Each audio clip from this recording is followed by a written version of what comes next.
I've come to learn that there's a huge difference between failing and failure. Failing is like stubbing your toe. It happens. It's a verb, it's just something you do. But failure is a noun. It's an identity. It's a place of where you stay. And I failed a lot along the way. But I was never a failure because I kept trying, I kept doing it, and I understood over time that my value wasn't representative of the things that worked or didn't work. It was so frustrating because I was chasing an idea of value, not understanding that I was value to begin. A crumpled up $20 bill is still $20. It doesn't lose its value when it's beaten up. You have a right to what you're feeling, but just because you feel it doesn't mean it's real. I'm going to acknowledge that I don't like this, but I'm also going to acknowledge that I don't want to stay in this feeling, because if I already have to go through this diabetes, I already have to go through being different, I already have to go through feeling like a monster, I don't have to beat myself up in my own head. If you get a flat tire on the side of the road, you don't set your car on fire, you deal with the flat tire. But that's what I felt like I was doing, and a lot of people do. A lot of people set the car on fire. Instead of addressing the main issue, they build upon it and make it worse. How can I become more than what's happened to me? How can I become more than this circumstance that I hate? But how can I not let that hate towards a circumstance I can't control me? Sometimes we get addicted to this, like, making everything beautiful, making everything like amazing. And sometimes we have to be real. Some situations do suck. They do. And we have to allow them to suck and not invalidate the fact that it does suck. My job is to not let my mind take over. And that's when I win and when I lose and everything in between. You have a choice between what you think and what you do. And that choice is everything. Motivation comes after action. Okay, so stick with me. Motivation comes after action.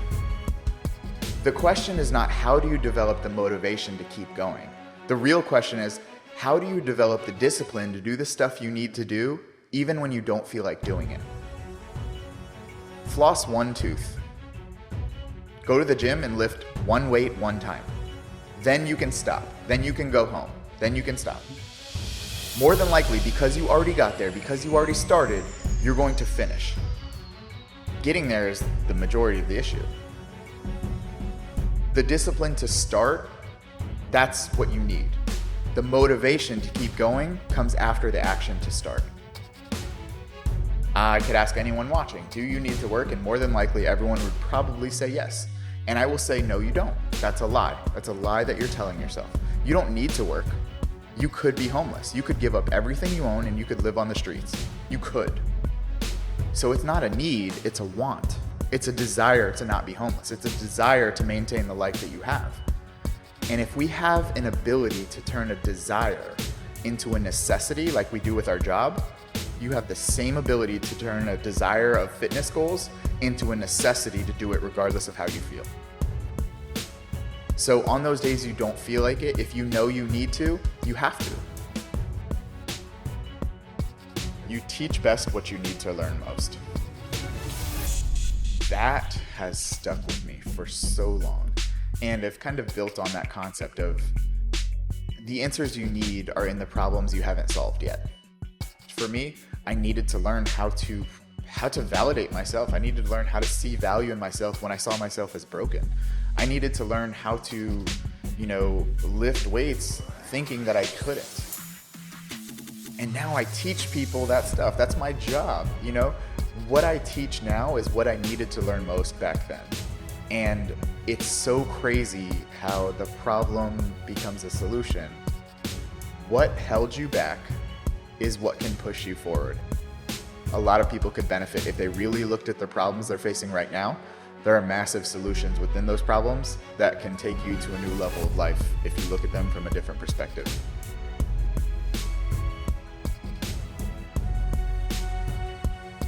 Focus on what you can control. That concept has reduced my stress, has reduced my anxiety, has reduced so much unnecessary worry in my life. You know, so many people are like, oh, Chris, it's easier said than done. Absolutely, that's true. But it's better done than said. If you focus on what you can control, you reduce the energy investment into things you can't. What if? What if I get fired? What happens if my partner leaves me? What happens if my business fails? What if?